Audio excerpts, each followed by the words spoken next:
One of the most admirable things uh, about the uncertainty of life, I find, is the fact that cleverness has its place, but stupidity also seems to have its place. The day has its place, the night has its place.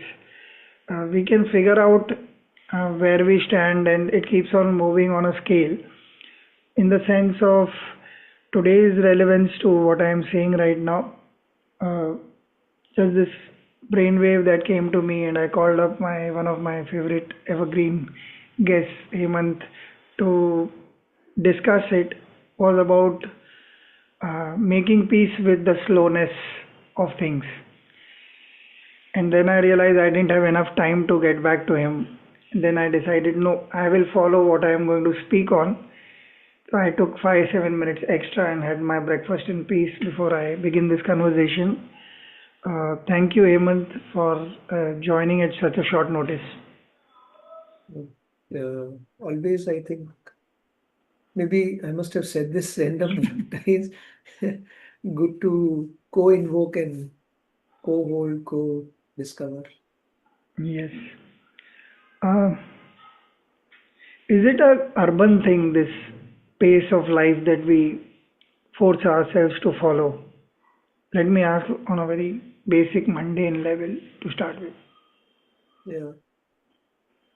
Um, I think just very mm, two things at least speaks to me when I listen to what you just said. One is there was a Greco-Roman Hmm. philosopher, Heraclitus, uh, who famously had said, "You do not step in the same river twice." Hmm. He was also one of the philosophers who said that we are almost sleepwalking through life. And this whole idea of sleepwalking through life is going through it in a very mechanical, conditioned, unexamined, unreflected manner. And whether it's maybe slow or whether it's fast, it's the unreflectiveness of it, the unexaminedness of it. Not all of it, but some of it that should be there that he was invoking. So that's one. The second that I recall is one of the core tenets of yoga is chitti vritti nirodha iti yoga. So you have these vritti, the tendencies that are constantly coming up and showing up in you. They're sort of driving you. If you see their drives, so they drive you, and the driving is not slow. The driving is fast, right? You're driven by it in a way. So if I look at these couple of invocations, then I think inherently there have been this speededness, rushedness, mechanicalness, unexaminedness there in life. But of course, there is a different speed to added in the last couple of centuries. First through industrialization and a different kind of transportations that we had, and now through information technology that makes available so much so easily, and we don't know how to even make sense of it. Uh, so yeah, I think these are even this question and answer, that if we're doing right now, there's a certain texture to how we have these conversations or questions and answers in different places, right? Sometimes we want to rush to the question, we want to rush to the what is the question, and then we want to almost rush to the answer. And there is this, is explicit or implicit rapid fire happening between individuals, whether in personal spaces or professional or civic spaces. So I think, yeah, a lot of it is there. I think uh, instant gratification uh, is as much there. but there is also procrastination. So, funnily, both seem to be different, right? Procrastination is you're postponing it in some way, and then instinct, something you're advancing it closer to you. But of course, you're selective about what you procrastinate and what you gratify early. So yeah, I think these are some of the initial things. Uh, it's a very interesting uh, observation you made about uh, having to respond very quickly internally, even if even before we have externally done anything about it. So there was a question that had popped up, but your observation completely swiped it off because the beautiful nature of the insight itself was very striking. Very often, I've had a few people who've been on the podcast regularly as guests uh, asking me why I choose this question and answer format. So I have to remind them that I have never chosen this per se. It was always supposed to be a conversation for me also to learn about myself.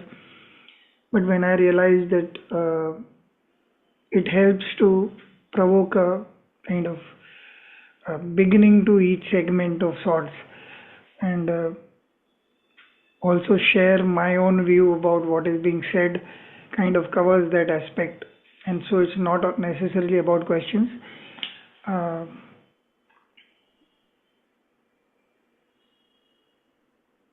how do we come to a point of conversation if we are not provoking it? uh, I ask this from the pressure of the mind that keeps saying, oh, the camera is on and we are sitting and people are watching it, and every second is kind of very important. How do we maximize it? I'm talking about the internal feelings, not that I think like this necessarily, but the push is there. Uh, how can a conversation be at peace even as it becomes fodder for the internet or people who are watching it and thinking that every second line should have an insight, and perhaps they do or they don't, I have no clue. But what is it that we seek from this conversation then?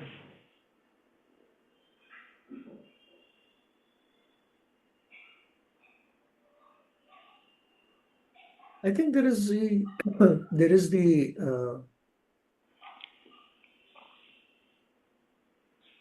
first thing that can be said is there is something called as media theory and communication theory.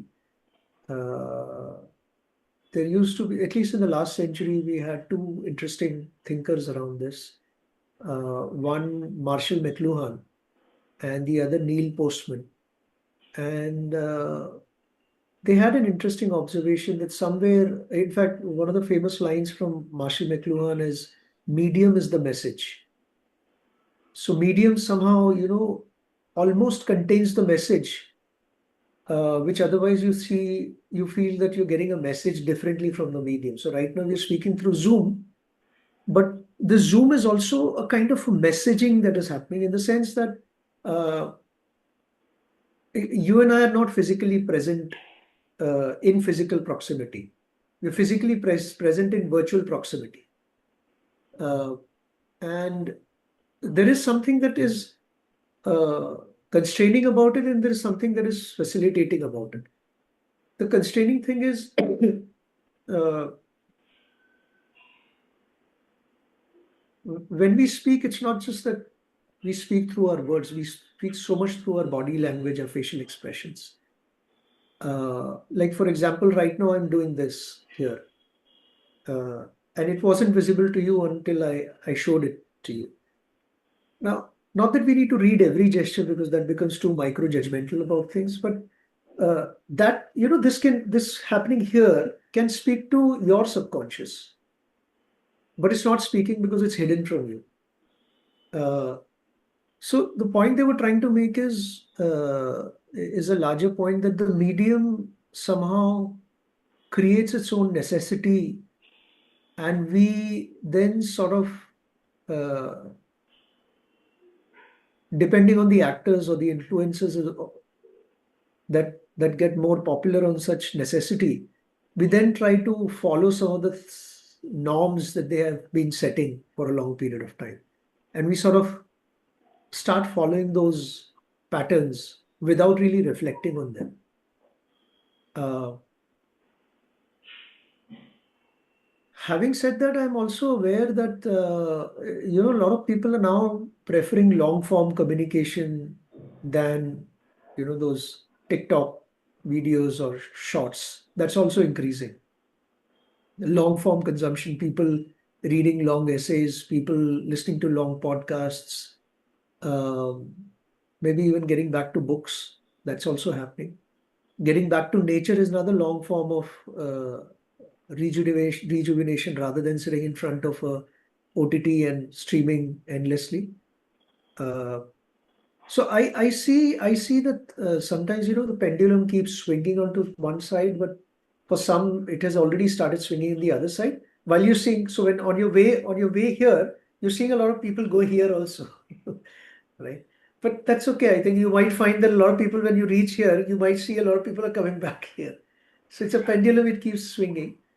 Um, I think we need to do what we feel honest about doing as much as possible, and then we may always find our small tribe, and uh, we can break bread with them, have some conversations with them.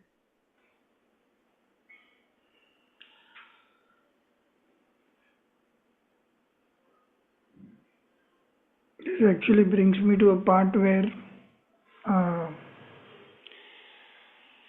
so on the surface of it, we are more individualistic than we ever were in terms of our ambitions. We want uh, whatever we desire for ourselves in terms of material benefits and bigger houses, bigger cars, and obviously this is a generalization. There are enough number of people who would perhaps not want this. Uh,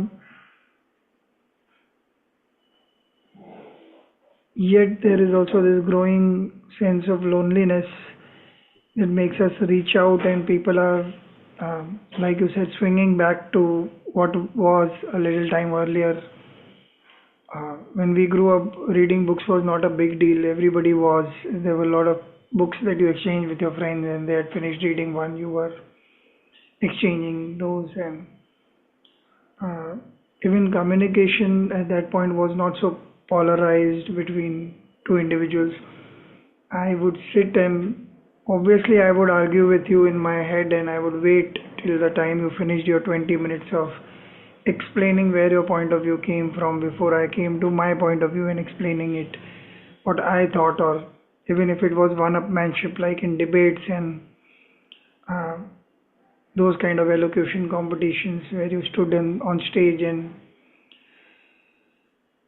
there was a ability to hold the other point of view at least for a limited point of time, to internalize it and come up with one's own. The bias was still there, I wouldn't deny that, but yet there was some comfort in hearing somebody out, to the other person also and for your own self also, because it kind of um not nullified but moderated the mix that you were. So while I may go winning the argument, after 2 hours it is possible that certain points that you made about your argument sit comfortably with me, and I'm thinking, no, Hemant was right about this, and there can be a conversation about that part. Or next time I meet him, if I'm honest about my seeking knowledge, I'll tell you, look, I have to tell you that these points you made were still valid, even though I kind of won the argument or the day or whatever that I was trying to seize. Now, my question to you is, connecting to the topic of the conversation, is slowness of thought, word, and action more possible when I am going solo, Or is it also possible when I have people around me or circumstances around me which are not necessarily tuning with my journey at that point of time? Imagine a person has just suffered a big accident and is unconscious, and he's rushed to the hospital, and he's immediately taken into the emergency unit. In the emergency unit, you'll see a lot of hurried action, hurried conversation, because that's the demand of that situation. Imagine the patient, for some reason, passes away, and now there is a funeral happening. And in the funeral, you'll have very few exchanges happening, maybe glances, uh, maybe more pensiveness, depending upon people's sensibilities, of course, and the culture. So the same person going through just, back-to-back situation, but people around that person are behaving very differently, uh, I think speaks to to this. So I think there is place for hurriedness, conditioned, mechanical, fast. But if that becomes our culture, predominant culture in almost everything that we do, then that's the thing to worry about, because it doesn't create space for uh, the slow, the organic, the marinated. Uh, I think at an individual level, we need to create those spaces for ourselves. That's the first revolution, I would say, before any outer revolution. If we were to become revolutionary, then that's the first revolution we have to fight, with things around us, with people around us, with notifications around us. And then take this to the next level where when we come in contact and have exchanges with a few set of people, not all, where we can put this revolution for them and they want to be part of that revolution as well. So I think we need to do hundreds and thousands of micro revolutions, micro satyagraha, micro freedom struggle, freedom movement over a period of time, to create some space, because there is no utopia where everybody will do this all the time on a sustained generations after generations. I think that's utopian vision. I think what you will get is, time and again in history, again that pendulum paradigm. It will move in certain direction, and so some people will have to move it in the other. Uh, so I don't know whether this speaks to what you just said. This is very interesting because when you said this, one new thought just came up. So, in a way, uh, one of your pet theories, we've spoken about this very often, is the two by two that you come up with, and I used to smile that you always have a two by two for something, and you said that you do not like to have a fixed notion about things, something on the lines of that, and because things are always developing, changing. Uh, so with this pendulum theory, you actually kind of brought it alive that why not be judgmental is the fact that all of these things are works in progress. So while there are people from here who are going here, there are people from here going here, there are people here, here, here, here, and so on and so forth. There is there is a time, space, uh, environment, ambience, context, uh, notions, ignorance, knowledge about every space and time, which impacts the progress or the regress, if one wants to see it like that. Actually, if it's a pendulum thing, then there is no regress per se. You're just uh, moving with the duality where it takes you because you are not still enough, perhaps. Uh, how does one slow down internally when uh, so let me then take the same example that you gave. So we'll go to a point where the patient is in the hospital and there is an urgent need of doing things. The communication has to be quick. It can't, because you are fighting against time to save the patient. So you need to quickly say what are the instruments you require, what is the team you require, what is the operating room, and whatever necessities for saving the patient are in place. So you need to set that in motion.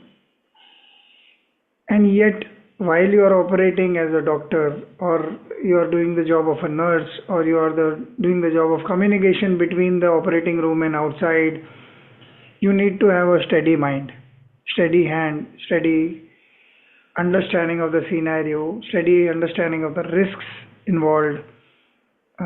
Every In the best possible way, every step has to be gingerly taken. Uh, it can't be ad hoc, even while you are creating a rush with the other parts which have to be arranged. How does one arrive at that mind state where all around you is quote unquote losing their head, necessarily so, even if that is the requirement? How do you calm yourself down? Partly, I remember we've had this kind of question earlier in our conversations where you say uh, one has to develop a practice, but can you go into detail of what can a possible practice be? One quick example that has just come to mind. So there is this guy who's climbed some tower without any harness 2 or 3 days back, or at least is trending now on social media. That guy has climbed without any safety, uh, and it's quite a remarkable achievement in terms of adventure, in terms of sport. Uh, I was just seeing his interview this morning, and he landed up saying if you uh, do things which are really fearful very constantly, then the mind and the internal mechanism changes.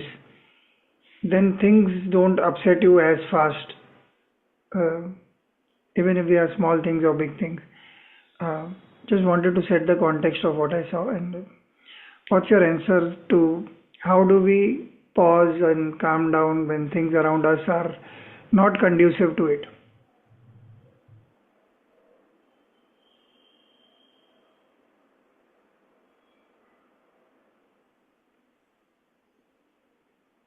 I think for some strange reason, if we type self-help books on Amazon, we will get 50,000 books and more.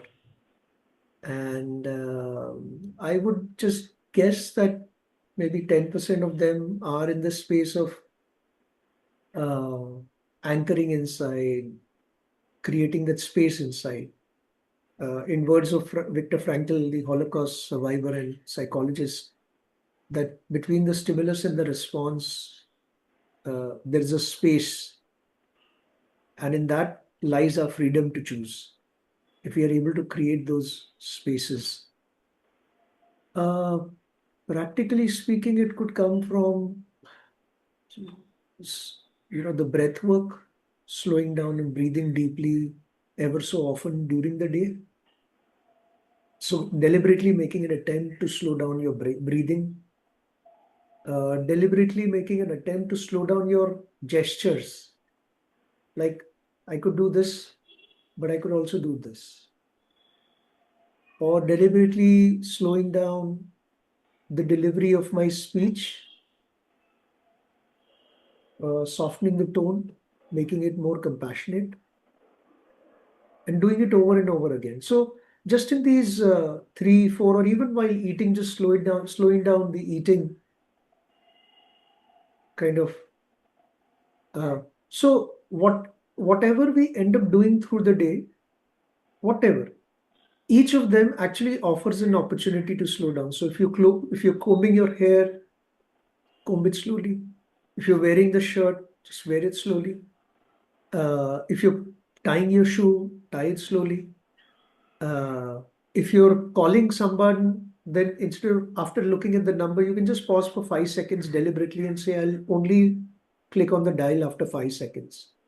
So I think we'll need to reprogram ourselves through I think our entire day is available as a treadmill if we wish to exercise. Whenever we wish to exercise and get on the treadmill, any action can provide us this thing. And done over a period of time in a sustained manner, it can create a sense of a different kind of presence uh, over a period of time.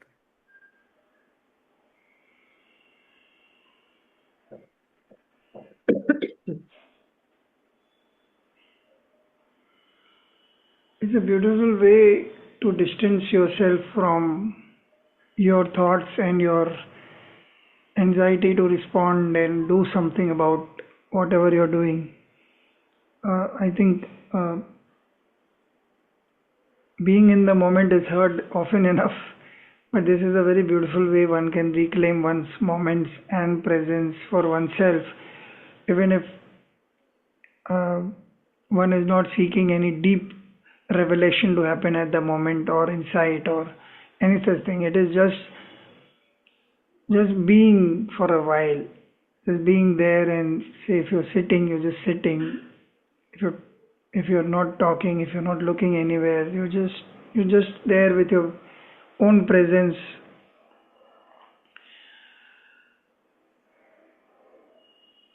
Let me go very basic on this. It's very hard. So why is it hard according to you? Uh, and Is there any way to ease the process in which one begins this kind of slowness? Because initially it might seem like waste of time. I'm obviously hyping it up to create a question, but that's also the state of mind because you feel, okay, let's accomplish a little more sooner. Uh, that's where the pace comes from, at least for me, many times. Let me finish this, then I'll get the podcast done, then I'll do this, then I'll go for swimming, I'll do this, I'll do that. All kinds of things are already planned, and I need to be there at the given time in my head to feel that I am justifying my existence and my word that I have given you. How do you, when you're starting about this kind of practice, what you just mentioned, I'm not even debating whether it's required or not because it gives a lot of freedom, a lot of immediate happiness, if I were to call it. Happiness being a strong term, but in a very easing sort of way. How does one begin when one is so caught up in fulfillment? So I think there were two or three questions in the question that you Okay. just posed. First is why is it hard? And second is the triviality that it seems trivial initially or difficult. Yes. So one of the two.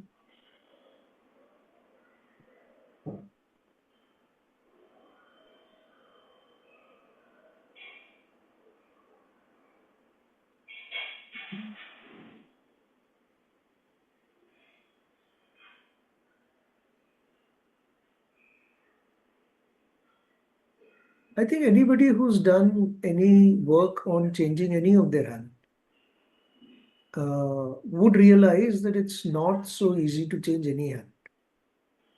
You can decide, you can take a sankalp, you can take an intention. Or let me put it this way, let me just counter this and imagine on the x-axis you have um, you quickly decided or you decided over a period of time. And on the y-axis you have quick alignment or alignment over a period of time. So I think we are a creature who would have all four kind of things, quick decision, quick alignment, quick decision, long alignment, long decision, long alignment, long decision, quick alignment. Um,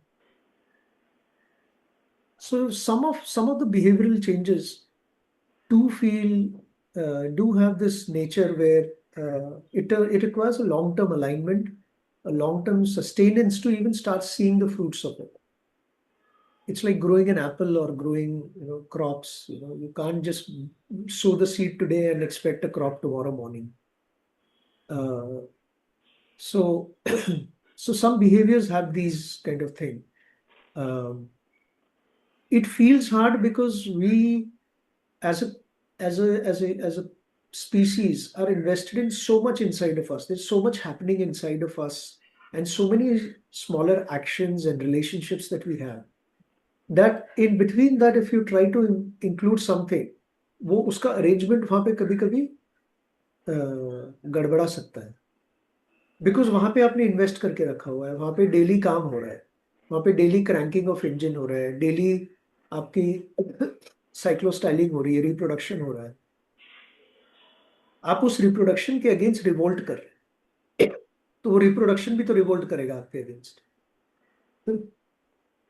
and that is what makes it some of these behaviors difficult, because some are very fundamental, and तो कभी कभी ऐसा होता है, then sometimes when we are doing it we want to see instant result, कि ठीक है चलो वो रिप्रोडक्शन रिवोल्ट कर रहा है, लेकिन रिजल्ट जल्दी मिल जाता तो शायद मैं काम पे जल्दी, और I could have continued. I think it depends on a person's life journey, their consciousness, their what do they want from life.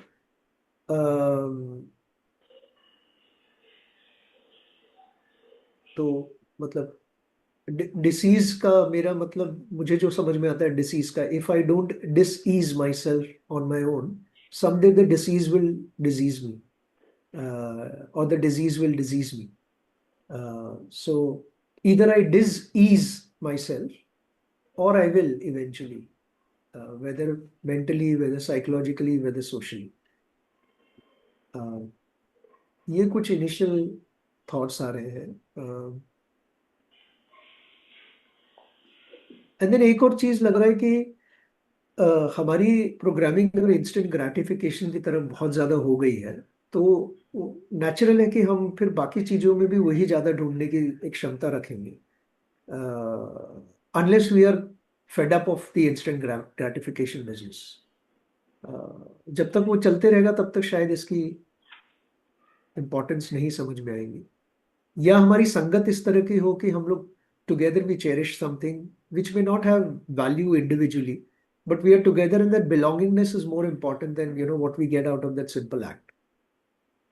तो कभी कभी वो चीजें सब्सटीट्यूट कर देती है, कभी आपका डिवोशन उस बिहेवियर को बेटर अलाइन करता है, because you then are surrendering और अलाइनिंग और immersing with a higher power. Sometimes you are belonging to a group and you believe that doing this is the right thing to do, and you're not worried about short-term gratifications. Sometimes it is your commitment to your own self, how you see yourself, how you want to see yourself in future. तो ये rationality कहीं से भी आ सकती है इसकी.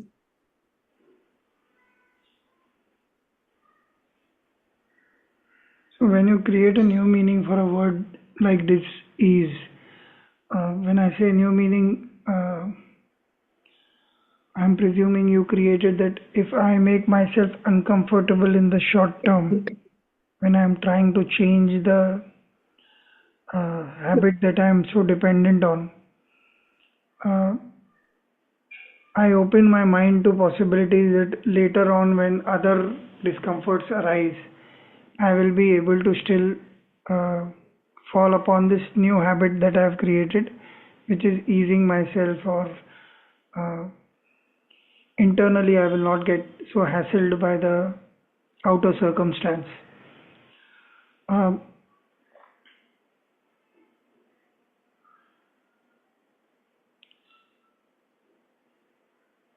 On a different note, there is this people want this peace. People are visiting temples, churches, gurdwaras in hordes and doing immense lot of service. They are really trying to find genuine answers.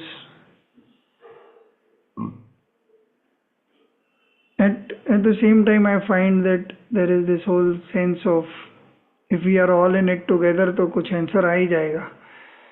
This sense of letting go of our critical thinking about our own habit patterns and about. So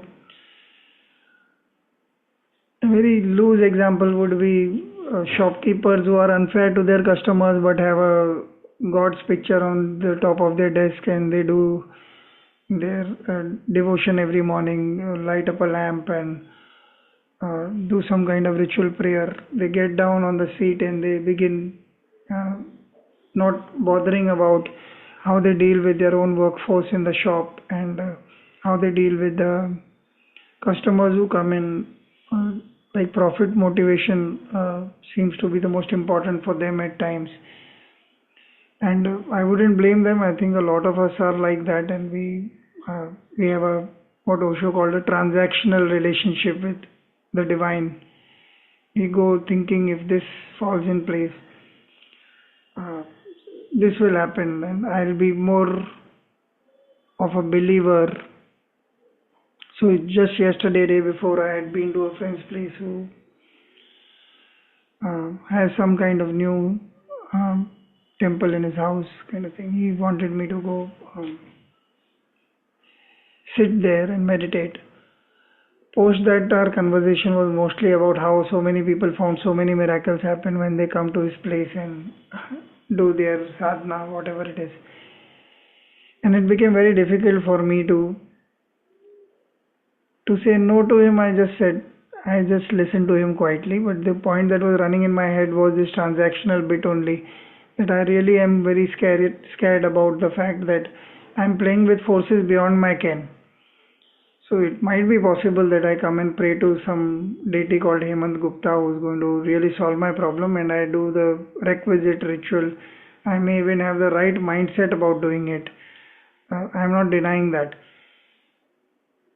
But that kind of, if you land up doing this for me, then it always depends. Okay, whenever I come and I do this ritual and I have this right mindset, then I expect you to deliver for me. I cannot get out of that mindset. And the more I get involved with that kind of mindset, the more I become agitated about having a relationship with you. And it is no longer one of neither humility nor subservience, nor nothing. It is just a transactional, clear relationship that I offer something that seems to be palatable to you as a force. Uh, to use a strong term, it would constitute as bribery, even if it is just a song that I sing in your praise. Unless I do it with love, it doesn't fulfill its purpose, and I don't find that it helps. But fear and the difficulty of what you said, the creation of our own dis-ease, is is so against the grain of what I want to do, because of the instancy of results that I want, because of the um, self-patting that I do. That, oh, I am such a holy person. I'm surrendering myself to you. Why are you not picking me up as of right now? How do you see this whole, in my words, quote unquote, losing one's way? Because it's no different from going to any other human being or uh, uh, offering something to somebody to do something for us. As simple as that.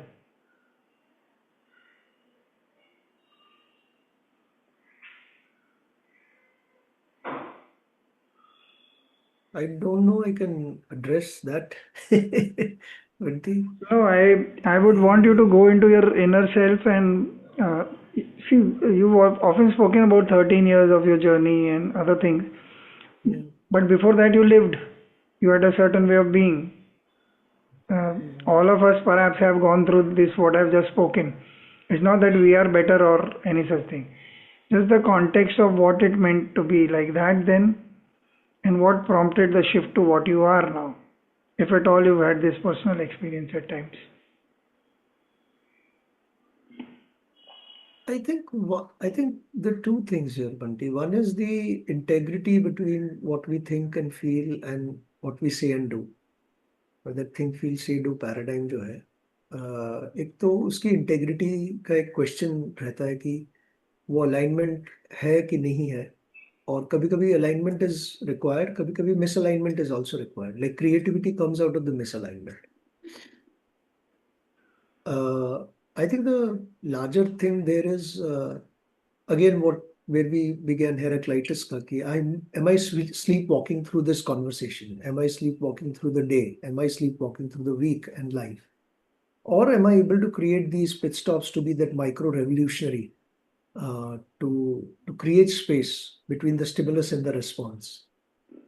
And if I understand the difficulty of it that it has for me, I think I become more empathetic about the difficulty that others have. If I see it becoming easy for me, then कभी कभी क्या होता है कि if it is easy for me, I expect that for you also it should be easy.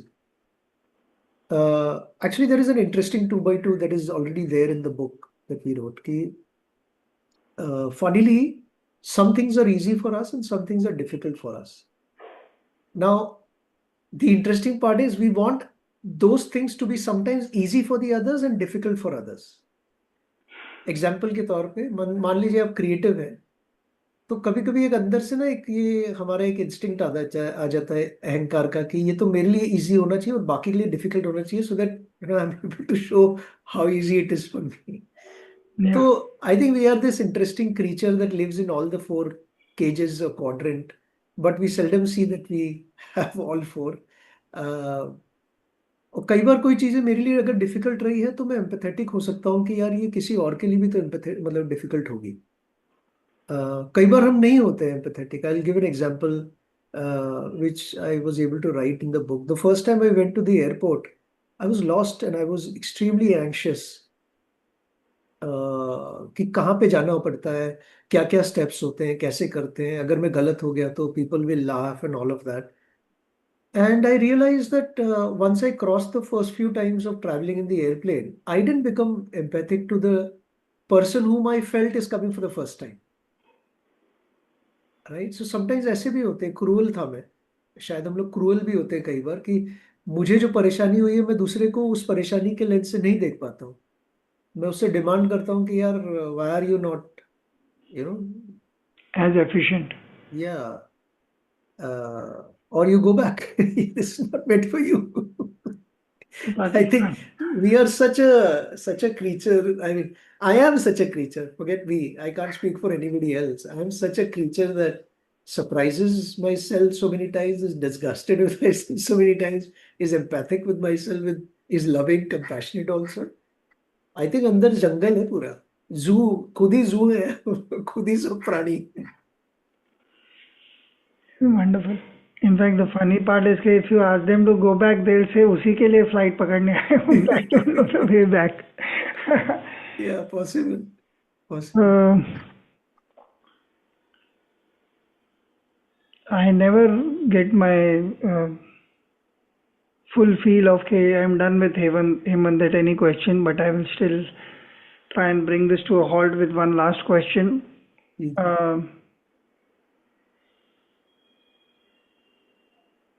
How do you arrive at humility?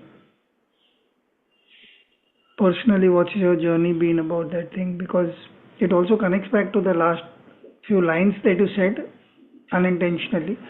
But that question arose in me in terms of because I find humility is a great asset when one wants to learn.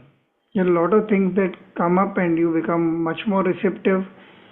But how does one arrive at humility? There's so much to be quote unquote proud of. How do you tell yourself, okay, I'm not so important? I should be honest that it's not that for transacting in the world, the time that I have in this world, I will have to assert